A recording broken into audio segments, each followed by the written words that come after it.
Hello YouTube and welcome to Project Excellent. Today is Wednesday actually and you are finally watching me again.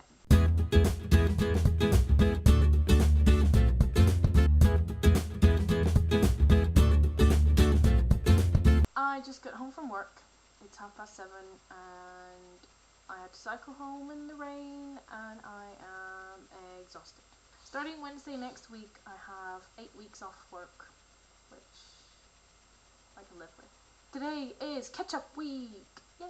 As far as I can figure out, I've only missed 2 topics. And I missed religion, and I missed last week, which was summer. So that's only 2.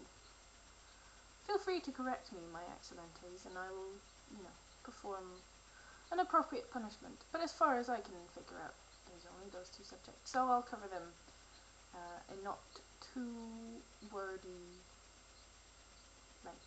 Does that make sense? Anyway, I'm really tired. So, religion. That was my topic. I chose that one.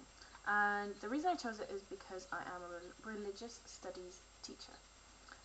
I don't claim to be very good at it or, very knowledgeable.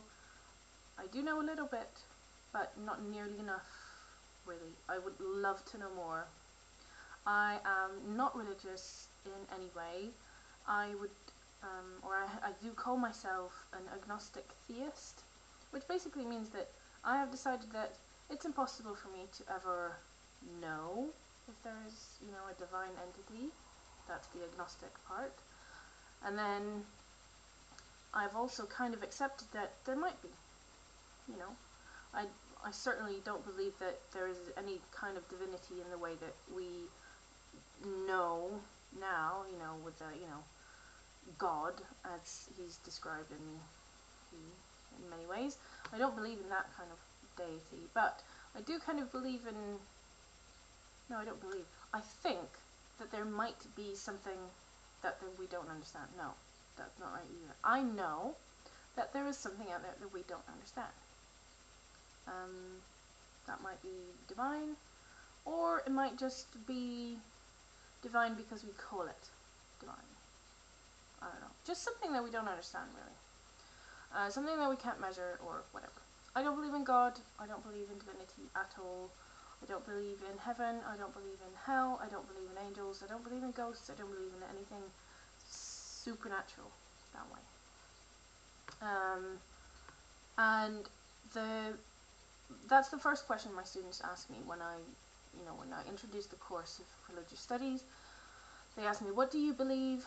Are you religious? And then the second question is, or one of the first topics that comes up is that, religion is evil and religion causes wars and this and that and the other. And while I'm not religious at all, and I do kind of feel like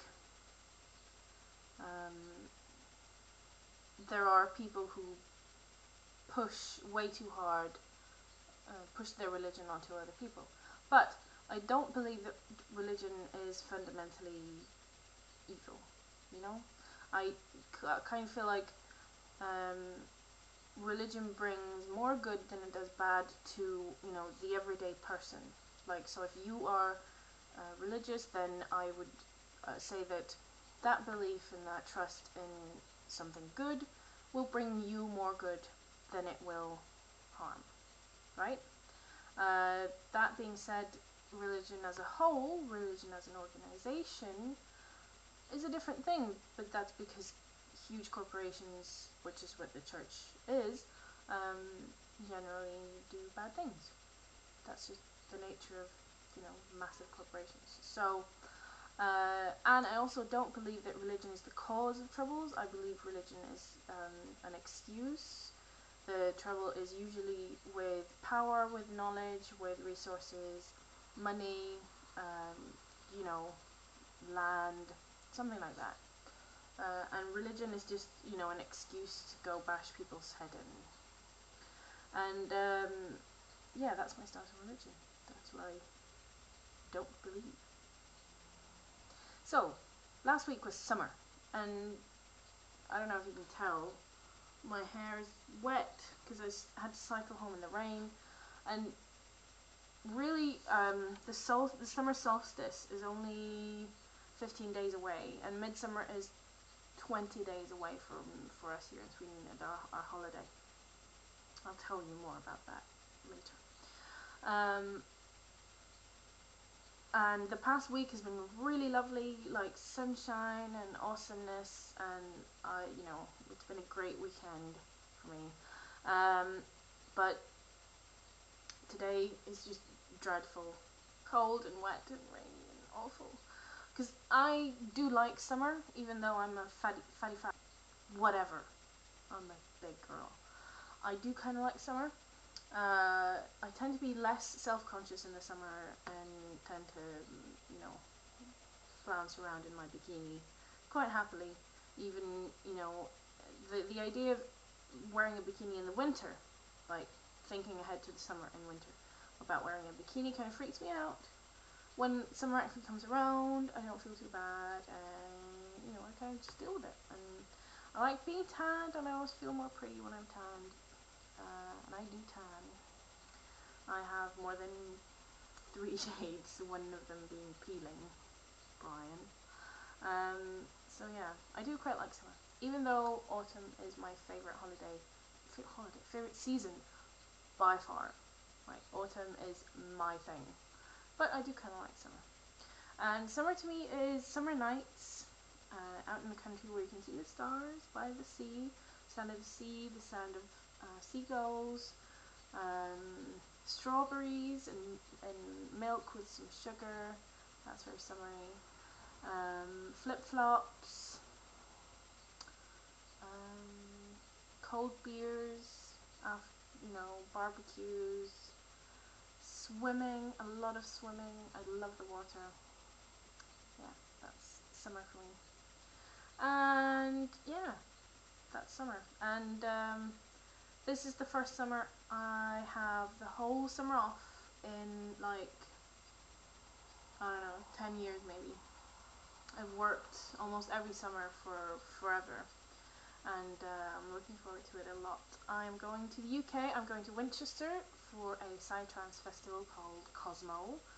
I'm going to dance my fat ass off, and I am going to be the maid of honour at my friend's wedding, which is exciting.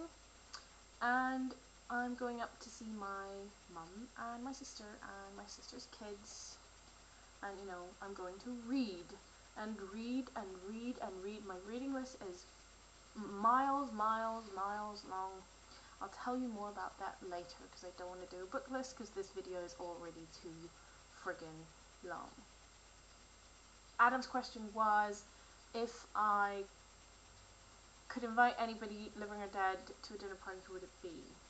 So there are a few people I would want to invite to my dinner party, and the first one is a comedian who I sort of just adore, and I'm just so blown away by, you know, intelligence and humor and all things awesome. I would love to have dinner with Eddie Izzard.